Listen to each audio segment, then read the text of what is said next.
दोस्तों आज हम बात करेंगे molecular basis of inheritance chapter के मस्ट डू क्वेश्चंस के बारे में, जो कि आपको बिल्कुल भी छोड़ के नहीं जाने चाहिए।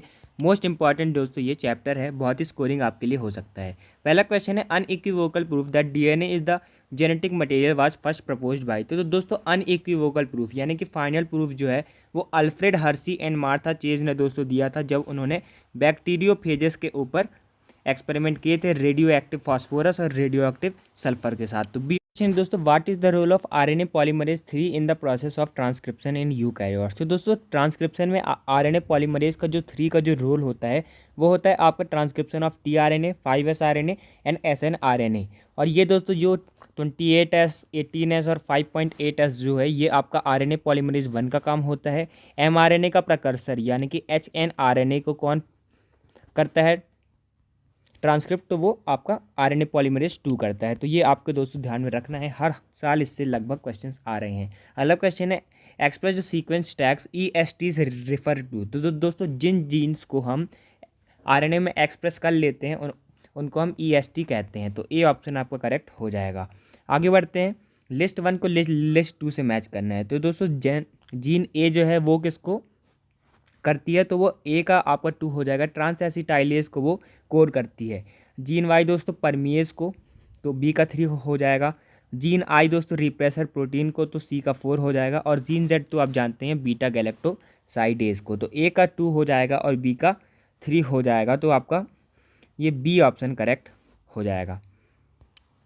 आगे बढ़ते हैं, स्टेटमेंट 1 है आपका the in prokaryotes the positively charged DNA is held with some negatively charged protein in a region called nucleoid. तो ये आपका गलत हो गया, क्योंकि दोस्तों आप जानते हैं डीएनए में नेगेटिव चार्ज होता है। अगला स्टेटमेंट है in eukaryote the negatively charged DNA is wrapped around the positively charged histone octamer to form nucleosome.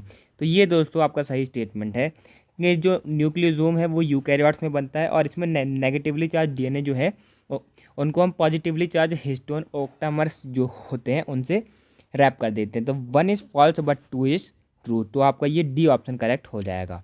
आगे बढ़ते हैं, which one of the following is the sequence on corresponding coding strand if the sequence of mRNA is formed as follows. तो दोस्तों जो mRNA है उसका जो sequence आता है वो दोस्तों आपका कोडिंग स्टैंड से आता है। तो सेम दोस्तों बिल्कुल बन जाएगा, सिर्फ यू की जगह आपको टी लगा देना है। तो यू की जगह टी, 5 से 3 तो आपका ये सी ऑप्शन करेक्ट हो जाएगा। यू की जगह आपको टी लगा देना है। आगे बढ़ते हैं, the process of translation of mRNA to proteins begins as soon as. तो दोस्तों कैसे शुरू होता है, सबसे पहले जो स्मॉल सब यूनिट जो है राइबोसोम का वो mRNA को एनकाउंटर करता है, तो फिर उसके बाद शुरू हो जाता है। तो डी ऑप्शन आपका करेक्ट हो जाएगा। आगे बढ़ते हैं, आपको ये स्टेटमेंट बताने कौन सा करेक्ट है। You chromatin is loosely packed chromatin. तो ये तो दोस्तों आपका सही स्टेटमेंट हो गया कि जो तो आपका यू क्रोमेटिन होता है वो लूजली पैक्ड होता है। Heterochromatin is transcriptionally active. तो ये दोस्तों आपका गलत स्टेटमेंट हो गया। ये जो है ट्रांसक्रिप्शनली इनएक्टिव आपका होता है, ध्यान में रखना है। Histone octamer is wrapped by negatively charged DNA in nucleosome. तो ये दोस्तों आपका सही स्टेटमेंट है। अगला है histones are rich in lysine and arginine. तो बेसिक अमाइनो एसिड में जो होते हैं ये रिच होते हैं। तो ए, सी और डी आपके सही हैं। A typical nucleosome contains 400 BP of DNA helix. यहाँ पर दोस्तों 200 नहीं, 400 नहीं 200 आना चाहिए। तो ए, सी, डी आपके करेक्ट हैं। वैसे ई रॉन्ग है, तो इन सबको वैसे ही आप एलिमिनेट कर सकते थे। अगला क्वेश्चन है DNA polymorphism forms the basis of. तो दोस्तों डीएनए पॉलीमॉर्फिज्म जो है उससे दोस्तों जेनेटिक मैपिंग और डीएनए फिंगरप्रिंटिंग दोनों की ही आपकी बेसिस बनती है। तो बी ऑप्शन आपका करेक्ट हो जाएगा।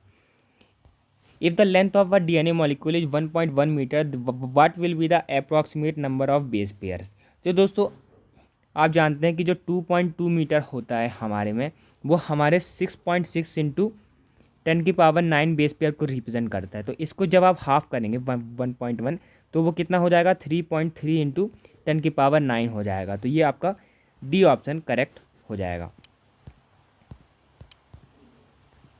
अगला क्वेश्चन है दोस्तों transposons can be use during which one of the following. तो दोस्तों ट्रांसपोजन्स को आप किस में यूज़ कर सकते हैं। तो दोस्तों जो जीन साइलेंसिंग आपका होता है उसमें आप ये ट्रांसपोजॉन्स को यूज़ कर सकते हैं। तो बी ऑप्शन आपका करेक्ट हो जाएगा। अगला क्वेश्चन है, in an E coli strain I genes get mutated and its product cannot bind the inducer molecule if the growth medium is provided with lactose what will be the outcome. तो दोस्तों ये जो है ए jeans जो हैं वो आपके translate नहीं हो पाएंगे, तो बी ऑप्शन आपका करेक्ट हो जाएगा, क्योंकि जो है आई जीन म्यूटेट हो चुका है तो वो अपने इंड्यूसर मॉलिक्यूल से जो है बाइंड नहीं कर पाएगा। अगला क्वेश्चन है, 10 E coli cells with 15 N dsDNA are incubated in a medium containing 14 N nucleotide after 60 minutes how many E coli cells will have DNA total free from 15N, यानी कि उनमें सिर्फ 14N होगा। तो दोस्तों इसका आंसर कुछ इस प्रकार है। फर्स्ट जनरेशन में आप देखिए तो 15N है, तो वो 20 मिनट्स के बाद सारे हाइब्रिड बनाएंगे 15N और 14N वाले। उसके बाद जो दोस्तों आपकी सेकंड जनरेशन आएंगी, 20 सेल्स जो हैं वो 20 मिनट के बाद डिवाइड करेंगे, 40 सेल हो जाएंगे। उसमें क्या होगा दोस्तों, जो 20 सेल हैं वो हाइब्रिड होंगे और 20 सेल में सिर्फ 14 आपका N होगा। थर्ड जनरेशन में क्या होगा दोस्तों, 60 मिनट्स हमको टाइम दिया हुआ है, तो फिर से डिवाइड करेंगे, इनमें 20 सेल आपके हाइब्रिड है और 14N जो है उनके पास है। तो इससे क्या होगा दोस्तों, 14N बनेंगे और 20 हाइब्रिड बनेंगे और 14N आपके बन जाएंगे। तो दोस्तों आपको ये बताना है कितने टोटली फ्री हैं। तो दोस्तों टोटली फ्री 20 यहाँ पर है और 40 यहाँ पर है, तो टोटली कितने फ्री हैं। तो दोस्तों ये आपका सी ऑप्शन आपका करेक्ट हो जाएगा। 60 सेल्स जो हैं वो आपके टोटली फ्री हैं।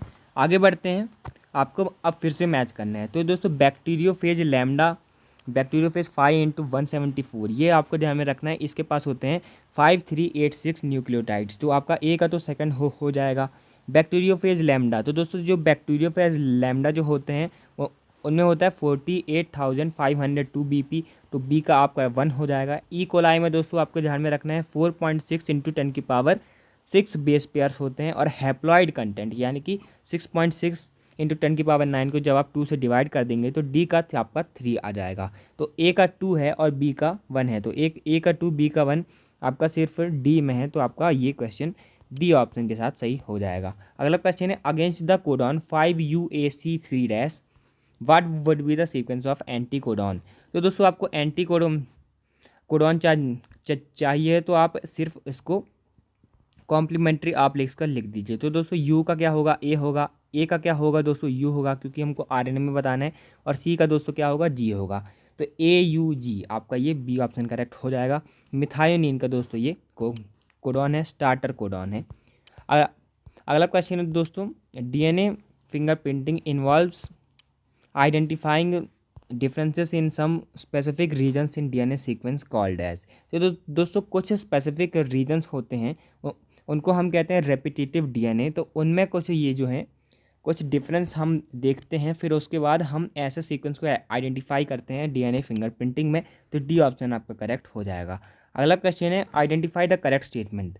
तो दोस्तों the coding strand in a transcription unit is copied into an mRNA। तो ये दोस्तों आपका गलत स्टेटमेंट है, हम टेम्पलेट स्टैंड जो होते हैं उसके रिस्पेक्ट पर कॉपी करते हैं। अगला क्वेश्चन है, split gene arrangement is characteristic of prokaryotes. तो ये भी आपका दोस्तों गलत स्टेटमेंट है, ये जो है यूकैरियोट्स का कैरेक्टरिस्टिक होता है। अगला है, in capping methyl guanosine triphosphate is added to the 3' end of HNRNA। यहाँ पर दोस्तों 5' एंड आनी चाहिए, कैपिंग जो है सामने से की जाती है, 5' एंड से की जाती है। अगला स्टेटमेंट है, RNA polymerase binds with the rho factor to terminate the process of transcription in bacteria. ये दोस्तों आपका सही स्टेटमेंट है कि जो RNA पॉलीमरेज है वो रो फैक्टर के साथ आपका टर्मिनेट करता है ट्रांसक्रिप्शन को बैक्टीरिया में। अगला क्वेश्चन दोस्तों, which is the only enzyme that has capability to catalyse initiation, elongation and termination in the process of transcription in prokaryotes. तो दोस्तों इकलौता एंजाइम जो कि ये सब काम कर सकता है वो है दोस्तों DNA डिपेंडेंट RNA पॉलीमरेज। ये सिग्मा फैक्टर, रो फैक्टर, इन सारे फैक्टर्स के साथ मिलकर ये काम करता है, तो DNA डिपेंडेंट RNA पॉलीमरेज आपका सही आंसर हो जाएगा। आगे बढ़ते हैं, under which of the following conditions there will be no change in the reading frame of the following mRNA।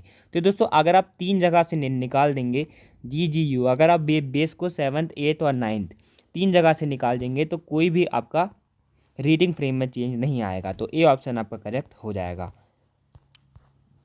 तो दोस्तों आज का वीडियो आपको कैसा लगा हमें कमेंट में जरूर बताइएगा, और आप डेली MCQs के लिए आप कम्युनिटी पोस्ट को विजिट कर सकते हैं। Thanks for watching, keep learning.